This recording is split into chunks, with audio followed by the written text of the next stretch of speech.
why is it that most companies are not leveraging the benefit and the power of AI?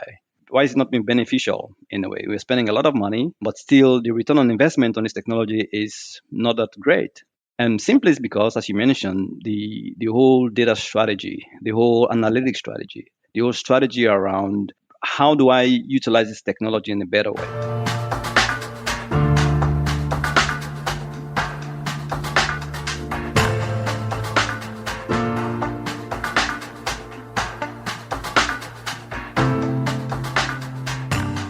Welcome to a brand new episode of our podcast, Human and AI, Mind, Machines, and the Gradient Descent.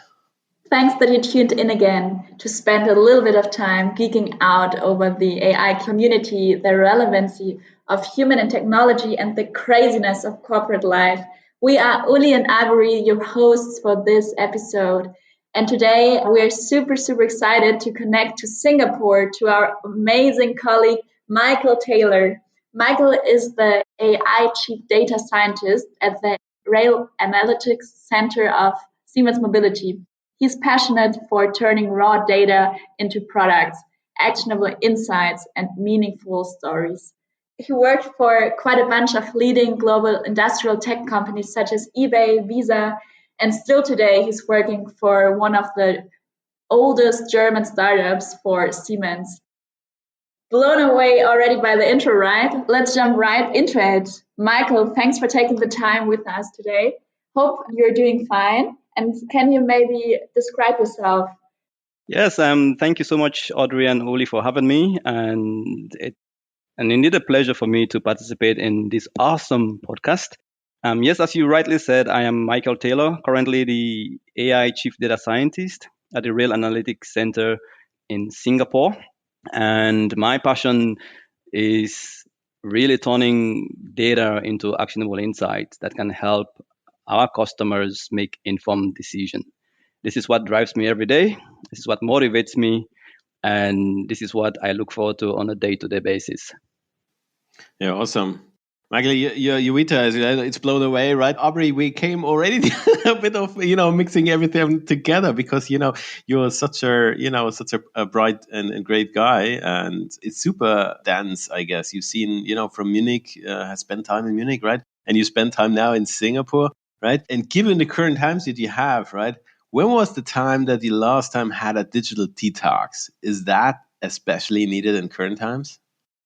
It's a good question. To be honest, I think it is necessary in this current climate, but also in the current climate, especially for somebody like me, far away from my family and close friends, in a way. So this COVID, the pandemic at least, and how it's impacting lives globally, making it very difficult at least to detach yourself from the internet, from social media, because you want to keep abreast and updated with friends and families to see what is happening, how they're doing. So it's, I think, very difficult. But what I will say is that I think it is necessary. Sometimes I think at this time it is really necessary because during the pandemic or during the lockdown, I tend to spend a lot of time with my kids at home. So this gave me a different perspective, at least. That's they're at home. I have to support them with schoolwork. I have to do my own job as well. So there is always a time where you need to detach yourself from all of the things that you do on the social media, on the internet, just because you want to concentrate and just be present, at the moment. And so I think it's difficult, I would say, but I think it's necessary. Yeah. Have you done the digital detox? So, I have two kids, and unbelievable. I try to somehow get them motivated. It's like, hey, let's do a digital detox, and they're crazy. They just looked at me and said, are you crazy? Right? We're at 12 and 15 years old kids, right? So, and it's unbelievable for them to if I'm not restricting entirely digital detox. How do you cope with the family? Is there any detox time? Is there engagement? Do you talk to your fam? Yeah, we really try to, because like 2 weeks ago, 2 weeks ago, in fact, we came up with a rule that on the dining table there should be no phones, because like I'm almost very guilty, because here in Singapore, like people work in crazy hours. Like we tend to spend a lot of time in the office in a way, and because we also work on the customer side. So therefore, my team, the data scientists, the project team, they are always, we have WhatsApp groups. So we communicate through this type of media on a regular basis. So constantly people are asking for my input. I need to make some decisions here and there. So I'm constantly on the phone.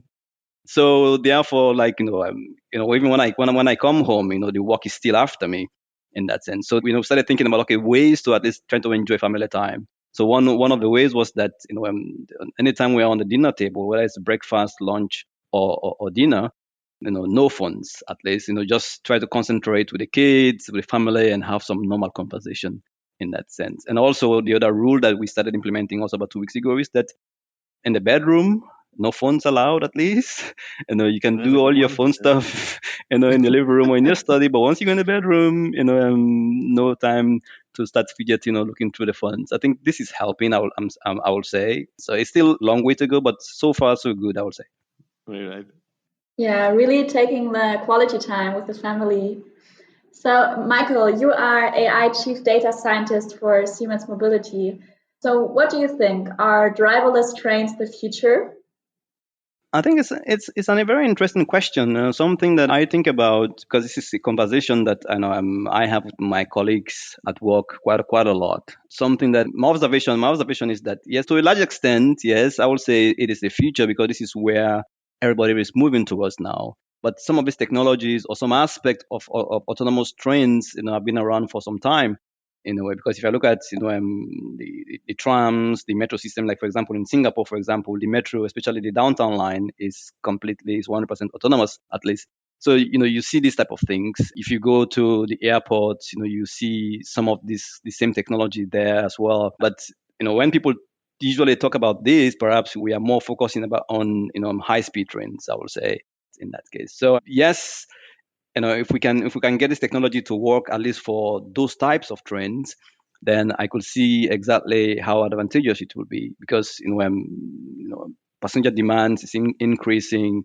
Passengers are looking for short commute time now, and so a lot of things is changing. So therefore, a lot of pressure on how to improve or increase your availability of trains and how to satisfy customers in that sense. So if we can get this technology to work, I think it will have a lot of impact. So in a way, I would say yes, it is the future, and we're making a lot of progress in that direction. Right. And do you think consumers or customers are ready for that? Like, do they trust the technology, or do you see like some differences in culture or demographics that like the very young people like it a lot and the old people not, or the other way around? Yeah, I think it's it has always been like this, isn't it? When it comes to technology, because there's always a difference in demographics. In a way, if you look at currently when it comes to social media or other technologies, of course, the young people are the early adopters. They are the ones who are embracing it very quickly because our perception and we've been part of this digital lifestyle for a long time. So therefore, transitioning into those type of things is quite easy compared to my parents' generation and the generations before them. You can see that there's always a kind of reluctance when it comes to one, they don't understand the technology, and number two, adapting to it takes time. But one thing I will say is that, especially here in Singapore, I will say like the entire population, at least, they are very used to those type of technologies. The metro system is, I would say, to a very large extent autonomous. So young and old have embraced this, and they're looking forward to see exactly how the other lines can be digitized as well in that kind of in the direction. So there are so many aspects of this. So yes, I will say people are ready for it. Some people will, when you look at the technology itself, some aspect of it, in a way, of course, on one hand, you want to improve on efficiency, you want to improve on availability from the operator's point of view. But on the other hand, people are thinking about, the comfort, the security aspect of all these technologies. And so therefore, this type of things, this collision of it makes it sometimes difficult for people to be very wary about it.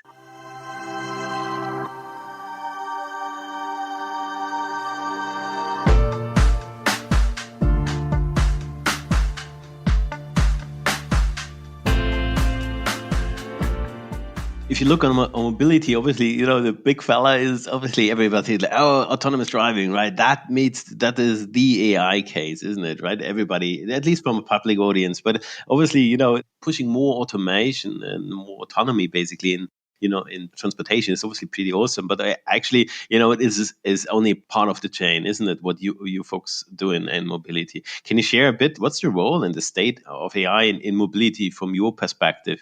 And is there any use cases you want to share with the folks out there? You're working on, and you can share a bit of bits and pieces.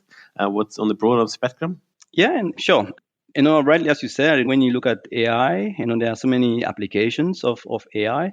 And when you look at Siemens, of course, with Siemens mobility, there are so many parts to Siemens mobility. And on the one hand, we are trying to develop this type of products that were either supporting driverless trains, object detection, and those type of things. And on the other hand, we are also trying to see, because we make these trains, we sell it to customers, and the objective is that how do we help our customers to manage this asset in an efficient way. So for customer services, where I belong, because digital services is part of customer services, where I belong to at least. So our focus is how do we help our customers really manage their assets in an efficient way. So this means that the train, of course, as we know, have a very long life cycle, maybe 30 years, 40 years, and 50 years. So our goal is, or at least my passion is that within this period of time, how do you help the customer to increase or to minimize their life cycle cost? How do you help them to improve or to increase availability of the assets? This might mean that can try to predict the failures or the failure of the doors or the braking system or any critical asset on the train, for example. So this is where I come in to try to see how we apply AI technologies, machine learning, analytics in general to mine through all this terabyte of data that a train is transmitting on a day-to-day basis. Whether it is, some of the project that I'm currently working on at the moment is that how to develop diagnostic expert systems. What that means is that typically one of the processes of the life cycle of a train is about operations and maintenance. So the train is equipped with onboard sensors, with onboard unit that monitors many aspects of the train. So some of these are codified logic that says, for example, if the temperature exceeds this threshold, then you can trigger an alert or an alarm. Anyway, so these type of alarms are sent on minute by minute, seconds by seconds basis. So the engineers will look at these alarms and they will try to understand, what is the problem, what is the root cause, and what is the remedy. What do we need to do to fix this? But this process in itself takes a long time because we have to go to the train and download these log files and try to search through them and try to make sense of it. And they will have troubleshooting guides, manuals from the OEM that tells them the different steps that they will take to reach the decision. So this takes a lot of time. So if you really want to optimize your downtime, if you want to reduce the downtime, meaning that the time that the train spends on the depot for maintenance activities, it means that you need to try to figure out how do you make this process an efficient way. So one of the use cases at the moment is that how do we apply AI? How do you apply machine learning? How do you look at this type of technologies to find kind of patterns within these huge log files and look at historic data and automatically help this engineer to reach a conclusion? So the idea is very simple. It's just the same thing like companies like eBay or Amazon will do in a way. So they will try to do kind of a basket analysis where they will try to look at your transaction history and say, okay, customers that bought this also will buy this, and then they will make kind of recommendations. So this type of idea is what we are applying in this context, where we are trying to find kind of patterns in this data in these huge log files. So in the future, all the technician needs to do is just take this log file, put it into the system, and automatically we make a recommendation on this particular pattern fits this profile, and because of this in the past, you've done X, Y, and Z. So therefore, you need to do this, this, and this to fix the problem. Very simple, but also challenging to do that. Yeah. I guess so. Yeah, fingerprinting. Nice. So your current role is actually AI Chief Data Scientist. How cool is that? That's a name, right? That's a super stock. And I guess a lot of geeks out there would say, hey, how do you get in those roles, right?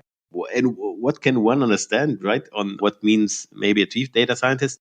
But also, what do you think? What's your perspective, right, on a data scientist? How do you go from starting doing passion for data and then ending up at AI Chief Data Scientist? How cool is that? Can you share a bit and elaborate? Yeah, I think it's it's a very cool title. I also like it as well. But I think the difference here is that if I look at my job role, my focus, in addition to, of course, when you have this type of roles, of course, that means that you are responsible for a bunch of data scientists. You mentor them, you guide them, you take ownership of the analytics work stack in every project in a way. So this is at least very common, very typical of any chief data scientist role anywhere. And also my observation is that the responsibility of the chief data scientist also differs from company to company in a way. But in my role, my typical task is one really understanding, the business problems. I'm working very closely with our stakeholders, working very closely with our engineers, working very closely with our business analysts, working very closely with our domain experts in really trying to understand the business process, the maintenance processes, in understanding the life cycle of a train, understanding the physics and the mechanics of critical assets of this train, and then translate these business problems into analytics problems in a way. Sometimes go one step further by developing quick prototypes, by myself, and say, okay, this is the problem, this is the solution I recommend, and then put that into in kind of a concept and requirement or description, which then I then give to my senior data scientist with the other data scientists and the team to then see, okay, how then do we deliver that? Anyway, so I am always the bridge between, or to a very large extent, trying to translate the business problem into the analytics problem and coming up with a solution. How do we solve this? Because this is always the critical part. How do you solve this? What are the technologies out there that you can leverage very quickly to solve this type of problems to give us the desired result in a way? So one hand is managing the team. On the other hand, also very hands-on, which also I like quite a lot because I'm also doing a lot of coding, it's kind of a prototype, and also getting myself immersed in the business and understanding the real domain is something that I found very, very awesome. Yeah, awesome. Yeah. So, and it already shows, right? Data science was the most sexiest job. I think they coined it like 3 or 4 years ago, right? That you want to have. But I think it's also a bit of delusion, right? If you look in, I don't know, in corporates or in certain departments outside also the company and stuff like that, you see, they put quite some different competences together. What the role of the data scientist? Yeah, we have this data scientist. He takes care about, integration of cleansing, about, business understanding. He takes care about model deployment and quality inspection, about testing and stuff like that, right? So you have this unicorn, right, who does 1,000 jobs, right? And I think for some reasons, obviously, it's a bit sometimes pretty unclear, right? What clear role requirements, what kind of brass and ability the profile say data scientist has. Can you elaborate a bit of, what makes for you a good data scientist? What is that? What you said, like if you mentor in your team, what is like, this is where you see a great data scientist, and what is the mindset associated with that? I think it's a very good question. I also like the way you framed it in a way that we have a lot of expectations, or at least in the industry today, people are looking at data scientists as unicorns and expecting them to be able to solve all types of problems in a way, from analytics, the data science part, building the models, to the engineering aspect of it, as you mentioned, the deployment, the operationalization of the analytical models. For me, there is nothing wrong. I always say to my team, there's nothing wrong in trying to understand the end-to-end of an analytics cycle. From business understanding to the deployment, there's nothing wrong with that. But as you mentioned as well, like along this process, different type of skills are required, and it is very difficult to find somebody that really masters the business, masters model development, or understands a lot about algorithms and statistics and machine learning and AI, but also a master when it comes to an engineering aspect, the deployment, the operationalization of this type of thing in a way. So that is why for me, I think having a balanced team is always very useful, because you can then find people who are experts in different aspects of this workflow and then put them together to solve a problem. So one thing that I look for, when I hire data scientists, of course, having a numeric degree is, for me, is a given. You need to have the basics. You need to understand the basics, and also it depends on the role that I'm interviewing for. Also determines the kind of requirement that I look for. But typically, of course, in our case here, we program a lot in Python. So therefore, of course, you have to be Python proficient somehow to a large extent. But I'm not expecting that you have to be a super user somehow, because these are tools, it's in technology and tools, something that somebody can learn. So I'm not expecting that you have to be 100% proficient in it for me to hire you. So, but typically what I look for is this kind of a mindset, the structured thinking, how people approach a problem. because this is something that, in my view, is always missing. Anyway, why is that important to me? Because in my experience, I've been around, I've worked for many companies, I've mentored or managed data scientists for a long time. And the perception is that data scientists are always, we're always focusing on the model building part. We want the data, we want the huge amount of data, and we learn something about birds in CPT3 or XGBoost, and we just want to find a way to apply that. And so we are more focused on this building the models. But then when it comes to, okay, how do you generate insight from this? How do you use this model for solving to make decisions? And you find out that people don't think about these things. They don't understand this part of it in a way. So therefore, this kind of a structured thinking, structured way of thinking through a problem is something that for me is very, very important in a way. And of course, the softer skills as well, which sometimes we also ignore, I find very interesting or important when it comes to communication in a way. So that is for me very key, because in our example here, for example, in Singapore, we spend a lot of time with customers. They want to understand what we are doing. They ask for justifications. Why do you use SVM and not XGBoost, for example? So you should be able to explain this type of thing. So your communication should be good enough, but not only communicating and explaining to them what you've done, but also you have to communicate and try to convince your customer that the solution meets their problem or solve their problem as well. So how do you get them to trust your solution? So this, for me, these are all the different things that I look for. One, your mindset, the way you approach a problem, the softer skills, which sometimes we ignore. For me, is very important. And of course, the technical things for me is given. But I'm not expecting you need to be proficient in Python, and at least also having a thorough understanding of the algorithms for me is also very important, because most times people apply these things, they don't really understand how does an XGBoost model work? What are the underlying assumptions? Does these assumptions fit the data that I'm using and the problems I'm trying to solve in a way? How do I balance this variance bias kind of issues? So they cannot optimize these things when something go wrong. So for me, this is a problem in a way.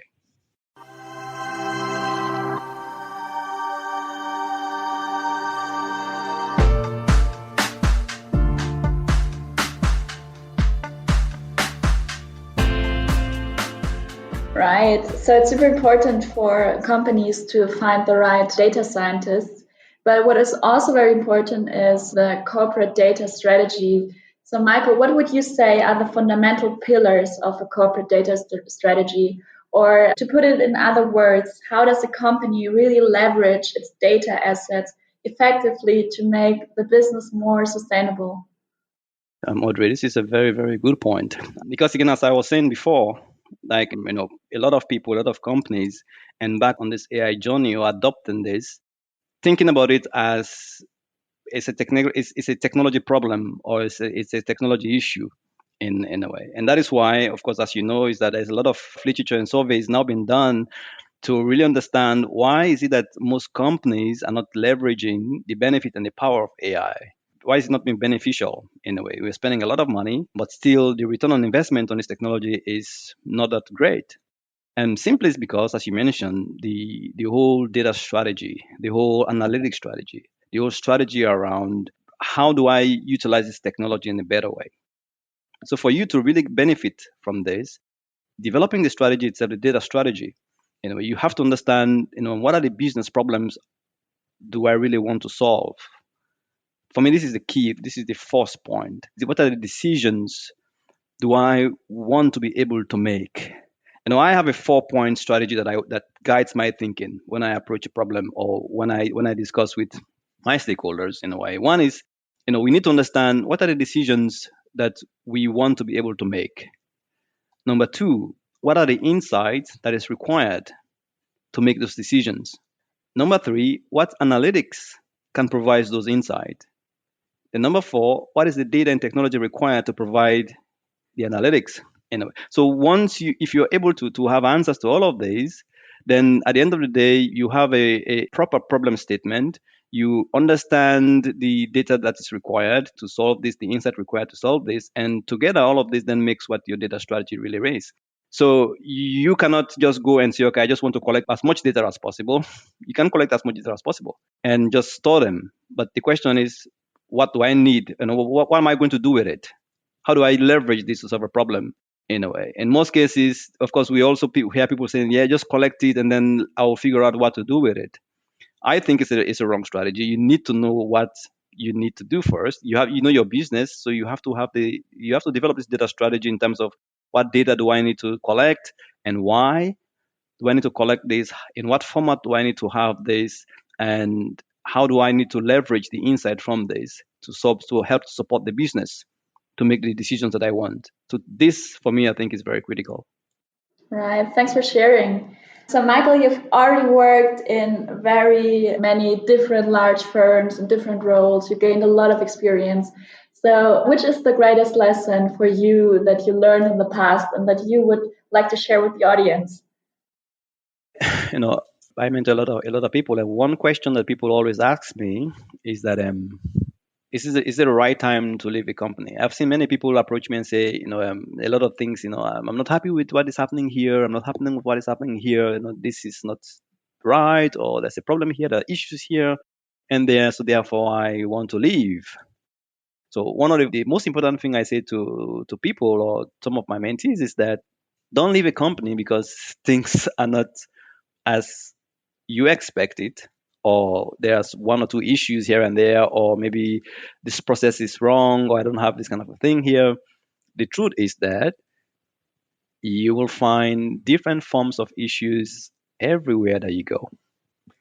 So if this is what motivates you and trigger you to be moving around, the truth is that you are going to be moving quite a lot into different places because there is nothing like a perfect organization or a perfect company. So this is one thing that I share. I've observed that there is no perfect company. Every company has some flaws and issues. So moving should always be motivated by perhaps getting new experience or learning something new. And this is something that I will say. But also, I think one of the key things that, at least in my lifetime, that I've experienced, because I've worked with many companies, I've worked in different capacities, from an analyst and a consultant, a researcher, and all of this stuff. And to where I am today, I will say, I've seen tremendous improvement in organizations trying to be data centric in a way. How do they use data to make decisions? So this is one thing that I see that is common to to all the companies that I've worked, either internally trying to see how they can leverage data to improve their own businesses, or how they can develop data products, in our case, to support our customers make or manage their assets in a better way. So this for me, I think it's very refreshing. Of course, as somebody who is very much into statistics and machine learning and AI, seeing that this technology is going to stay with us for a long time. So therefore, at least you always find areas and ways where you can apply this in many companies to help them make decisions. Michael, thanks so much for your time because we are already at the very end of the session. But before we close this episode, we want to play authentic autocomplete with you. So let me give you for the closing 5 sentence starters and you just finish. So Siemens is, An amazing company where people make a difference. I like that. Data and AI is like, I would say data and AI is like food and human. Why do I say so? Food is very instrumental to the subsistence and development of people and humanity. So the better food, the balance that you have contributes to your longevity, your strength, and your stamina, and make you a better person in that sense. So the same way with data and AI, they're inseparable. As we all say, garbage in, garbage out. So if you want your AI technology to be super and good, then you need good data. Balanced data in terms of heterogeneity and variety of features makes your AI application very good. So this is how I'll make the parallel, I would say. No junk food, right? No junk food. No junk food. No junk food. Exactly, no junk food. what a nice comparison. So if I could invent a rule for everyone in the world to follow, it would be? I think I will go with what Uli said at the beginning, that you need to find a time to detox. Everybody should have a time to detox. I think I'll make that a rule and a law. At least every week, twice, 2 hours in a week to detox and spend time with your loved ones and families. I think it's super important. Beautiful. I would go with that. Corona has taught me. Corona, one of the things that I have, that there are so many levels. If you want to be philosophical about it, I think one thing that I have learned of Corona, that life and humanity is really fragile in a way, that never take things for granted, because in a split second, the entire human race, I will say, was brought to a standstill. Economy was completely devastated just because of a virus.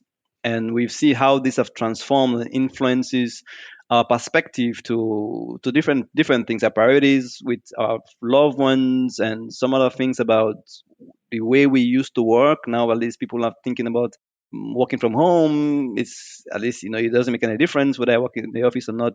With the corona, I think we've seen that it's also easier or able we can work from home as well in an effective way. So I think this is what I've seen that corona has taught me, that in a more general way, that life is very fragile, and never take things for granted, and try to live the life to the fullest, and spend time with your loved ones as much as possible. But I think this is really key, because in the day-to-day activities, when things were okay, the world was very fast. We were on the fast lane and doing things and moving about, traveling quite a lot. But this has helped us to maybe look at things in a different way and try to reprioritize our objective in life, which I find very interesting.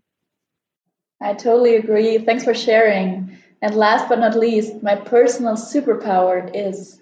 My personal superpower is, I would say, I'm a very fast learner. I think this is something that sets me apart. I would say that makes me to thrive and to be successful in what I do. I'm quick to learn. I'm quick to understand problems and be able to figure out what is the best way to solve it. I think this is why I think in my current role is also helping me quite a lot. Always supporting my colleagues and moving very quickly in developing, cutting edge solutions.